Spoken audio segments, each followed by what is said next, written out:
சென்னை நங்கநல்லூரில் நடைபெறும் நாத பிரம்மம் வைகுண்ட ஏகாதசி விழாவில் என். சுப்பிரமணியன் கலந்து கொண்டு சிறப்பிக்கிறார். திரு எம். குமார், பாமக யார் கூட இருக்குன்னு நினைக்கிறீங்க? திரு எம். குமார்,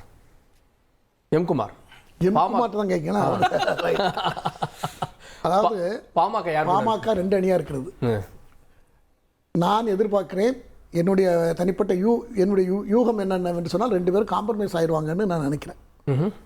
ஏன்னா சின்னம் இல்லைன்னா 2 பேரும் நோ வேஸ்ட் நோ யூஸ். நடந்த மேட்டர் பார்த்துட்டு தான் சொல்கிறீங்களா?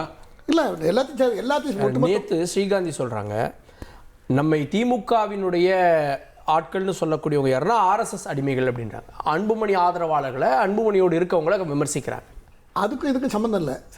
நான் என்ன சொல்ல வரேன், இல்லை அது அவங்க கருத்து. அவங்க அப்பா சார், அப்போ அவங்க ஒரு ஸ்டாண்ட் எடுத்துட்டாங்களா? அவங்க இல்லை காம்ப்ரமைஸ் பண்ணுறதுக்கு நான் எந்த அடிப்படையில் போகிறேன்னா, அவங்களுக்குரிய சின்னம் இத்தனை ஆண்டு காலமாக பயன்படுத்தி வந்த சின்னம் 2 பேரும் பயன்படுத்த முடியாத ஒரு நிலைமை வந்தால் அவங்க 2 பேருமே அப்போ அதில் பாதிப்பு 2 பேருக்கும் கணிசமான பாதிப்பு வந்துடும். அதை அவங்க விரும்புவாங்களாங்கிறது ஒன்று. அங்கே நடக்கிற பேரம் அவங்க பர்சனல் குடும்ப பிரச்சனை தான் அங்கே ஓடிட்டு இருக்கு. அது செட்டில் ஆகிட்டுனாக்கா மற்றதெல்லாம் செட்டில் ஆகிடும். இது அதர் சோர்ஸில் நான் சொல்கிறேன். அந்த முயற்சியெல்லாம் பாஜக பண்ணது எல்லாம் பண்ணாங்க, அது நடக்கலையே. பாஜக ஏன் பண்ணணும் சார்? யார் எல்லாருமே பண்ணுவாங்க. எல்லாருமே பண்ணுவாங்க.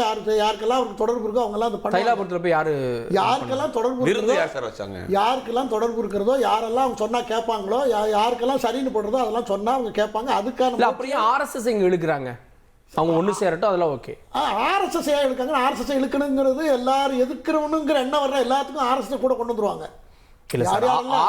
பிஜேபி அட்டாக் பண்ணணுமோ அவங்க எல்லாம் ஆர்எஸ்எஸ் கொண்டு வந்துருவாங்க. இப்போ கூட இந்த பிரச்சனை பேசுகிற ஆர்எஸ்எஸ் நண்பர் ராபர்ட் கொண்டு வந்தார். அது போல் அவங்களும் கொண்டு வர்றாங்க. அது அல்ல விஷயம். பாமகவை பொறுத்தவரையில் திரு அன்புமணி ராமதாஸ் பிஜேபியோட தான் இருப்பார். அவர் தான். ஏன்னா ராமதாஸ் உங்களுக்கே தெரியும், அவருக்கு வயது முதிர்வு ஆகிவிட்டது. அவர் அதுக்கு மேலே இந்த பார்ட்டியை நடத்துறதற்கு இதெல்லாம் பெயருக்கு வேணா அவரால் அழுகிறாரு. பாருங்க, அழுகிறாரு. அதை பார்க்கும்போது ரொம்ப கஷ்டமாக தான் இருக்கிறது. ஆனால் அன்புமணியை போல ஒரு நல்ல அவர் கொண்டு வந்த ஒரு ஆக்ட், இந்த புகை பழக்கத்தை நிறுத்தணும்னு ஒரு சட்டம் கொண்டு வந்தார். அது இன்றைக்கு இந்தியா பூரா அவரை பேசப்படுகிறது. அதுக்கு ஒரு வேல்யூ வந்திருக்கிறது. ஓகே, நீங்க நான் கட்சியா யாருக்கிட்ட வருவாங்க அப்படின்றத என்னோட கேள்வி. அன்புமணி கிட்ட தான் அந்த கட்சி வரும். இல்ல சார், நான் கேக்குறது பாமக நீங்க 2ன்றீங்க. அந்த 2 யாருக்கிட்ட போவாங்க? 2 பேருமே பாஜக தான் வருவாங்க. ஒன்னு சேர்ந்தா பாஜகவோட வருவாங்க. ஒன்னு சேரலன்னா ராமதாஸ் அவர்கள் டிஎம்கே கூட போவாங்க. அன்புமணி பாஜகவோட வருவார், என்டிஏல வருவார். இதுதான் என்னுடைய கணிப்பு. அப்போ சிம்பிள் இல்லாமல் வருவாங்க. சிம்பிள் இல்லாமல் தான் வரணும். சிம்பிள், அதனால தான் நான் முதல்ல சொன்னேன். சிம்பிள் இல்லாமல் 2 பேரும் நோவேர் ஆயிடுவாங்க. சிம்பிளை வாங்கணும்னாக்க 2 பேரும் ஒன்று சேரணும். இல்லை, அப்படி அவங்க வந்தாலும் கூட என்டிஏக்கு தானே அது பாதிப்பு. அவங்களுக்கு இருக்கக்கூடிய 5% அடிப்படை ஓட்டு பாதிப்பு. லீட் பண்ணுறது அன்புமணி ராமதாஸால் தான் லீட் பண்ண முடியும் சார் அந்த பார்ட்டியை. அங்கே இருக்கிற 90% அங்கே வந்தாச்சு. இப்போ நிறைய பேர் பப்ளிக்கை கூட்டி வச்சுருக்காங்க. வன்னியர்கள் பேரவையில் உள்ளவங்கெல்லாம் அங்கே இருக்காங்க. பார்க்குறதுக்கு ரொம்ப அலங்காரமாக தெரிகிறது. ஆனால் ரியலி என்ன நடக்குதுன்னா, அங்கே இருக்கிற ஏற்கனவே இருந்த அது பொறுப்பில் இருந்தவங்க முக்கியமானவர்கள் எல்லாருமே அன்புமணி கூட வந்தாகிவிட்டது. ஆகவே அதை 2 பேரும் காம்ப்ரமைஸ் ஆகிறத நோக்கி தான் இப்போ போய்கிட்டு இருக்கு. சமீபத்தில் நடக்கிற இப்போ 2-3 நாளாக நேற்று நம்ம ரொம்ப சீரியஸாலாம் பேசியிருக்காங்க. தம்பியை பற்றி ரொம்ப சீரியஸாக பேசுனதெல்லாம் நம்ம எல்லோரும் பார்த்துருக்கோம். இதெல்லாம் தாண்டி சிம்பிள் இல்லைன்னா அந்த கட்சிக்கு அந்த அவங்களுடைய இமேஜே அழிஞ்சு போயிருங்கிறத அவங்க 2 பேரும் ஃபீல் பண்ணி ஒரு முடிவுக்கு வருவாங்க. அந்த காம்ப்ரமைஸ் நடந்தது என்றால் அதுவும் அன்புமணி வழியாக தான் அது நடக்கும் என்பது என்னுடைய கருத்து. இதுக்கு முன்னால் ஒரே ஒரு பாயிண்ட் நான் சொல்லணும்னு இருந்தால், அது இப்போ இந்த கூட்டணியில் என்ன நடக்கிறது அப்படின்னு சொன்னால், இந்த திமுகவிற்கு ஏகப்பட்ட ஆன்டி இன்கம்பரன்சி இருக்கிறது. இப்போ நண்பர் அக்னீஸ்வரன் சொன்னது போல இன்னைக்கு தினம் போராட்டம் பல இடங்களில் நடந்து கொண்டிருக்கு. தூய்மை பணியாளர்கள், ஆசிரியர்கள், ஆமாம், அது ஒரு பக்கம் நடந்து கொண்டிருக்கு. அரசுக்கு ரொம்ப கெட்ட பேர், ஏகப்பட்ட கெட்ட பேர். கடன் வாங்குறது 5 லட்சம் கோடி வாங்கி என்ன பண்ணாங்க, ஏது பண்ணாங்கிறது ஒரு பக்கம். நிறைய எக்கச்சக்கமான ஆன்டி இன்கம்பரன்சி இருக்கிறது. அதே போல் முதலமைச்சருக்கும் வாரிசு அரசியல், அதில் பல விஷயங்கள் இருக்கிறது. இதெல்லாம் இவங்க என்ன நினைக்கிறாங்கன்னா, நம்ம தான் எப்போதும் இருப்போம், ஆட்சியில் இருப்போம், நம்மளை நம்பி தான் காங்கிரஸ் இருக்கும்னு இவரும் நினைக்கிறாரு. ஒரு சிலர் காங்கிரஸ்காரங்களே நினைக்கிறாங்க. ஆனால் நிலைமை அங்கே காங்கிரஸ்ல ஏகப்பட்ட பிரச்சனை, காங்கிரஸ்ல நிறைய எதிர்ப்பு. நான் முதல் முறையாக தந்தி டிவியில் சொல்கிறேன், எனக்கு டெல்லியில் உள்ள சோர்ஸில் சொல்கிறேன், ராகுல் காந்திக்கும் பிரியங்கா காந்திக்கும் பெரிய பனிப்போர் நடந்து கொண்டிருக்கிறது டெல்லியில். அவங்க ராகுல் காந்தி இருக்கிற வரைக்கும் சரியா வராது, பிரியங்கா தான் சரியா அவர் அப்ரோச் பண்ண முடியல.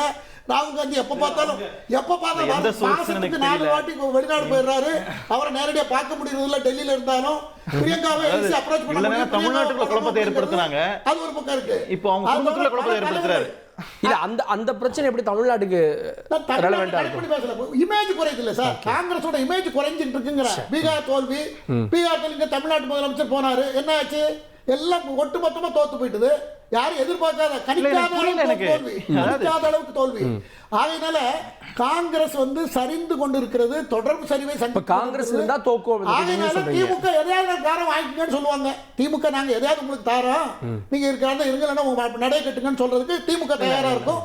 காங்கிரஸ் ஏத்துக்க தயாரா இருக்காது. அப்ப அதன் அடிப்படையில புதுசா ஒரு போர்ட்ஸ் வருது டிவிக்கு. அந்த போர்ட்ஸ்ல நம்ம சேர்ந்தோம்னா தாவேகாவை காட்டி இங்க பேரம் பேசுறாங்க. தாவேகாவிற்கும் நேஷனல் பார்ட்டி ஒன்று தேவை கேட்போம். அந்த அடிப்படையில் அந்த கூட்டணி ஒர்க் அவுட் ஆகும். தாவேகாவை காட்டி நீங்க மறைமுகமா திமுக பேரம் பேசுறீங்க. அப்படிதான் இல்ல அதுக்கான தேவை இல்லைன்ற நான் ஏற்கனவே கூட்டணியில தான் இருக்கிறோம் சார். இல்ல சார், நம்பர் நீங்க கூட்டணியில தான் இருக்கீங்க, அந்த நம்பர் இன்னும் எக்ஸ்டெண்ட் பண்ணணும் அப்படின்னா எக்ஸ்டெண்ட் பண்றதுக்கு நாங்க ஏன் தாவேகாவை கோட் பண்ணி நாங்க கேட்கணும்? அது புது வரவு அவங்க தானே. அப்படிலாம் இல்ல, எங்களுடைய வாக்கு வங்கி உயர்ந்திருக்கிறது. 2014 4.5% வாக்கு வங்கி, 2024 10% வாக்கு வங்கி நாங்க வாங்கி இருக்கிறோம். அந்த வாக்கு வங்கி வச்சு நாங்க அதுதான் அந்த ஈக்குவேஷன் இருக்குல்ல, அந்த மியூச்சுவல் பெனிஃபிட் இருக்குல்ல, அந்த அடிப்படையில் நாங்க கோட் பண்ணுவோம். நாங்க ஏன் தாவேகாவை காமிச்சு நாங்க ஓட்டு கேட்கணும்? தாவேகா சார் தாவேகாவோட ஸ்ட்ரெங்த்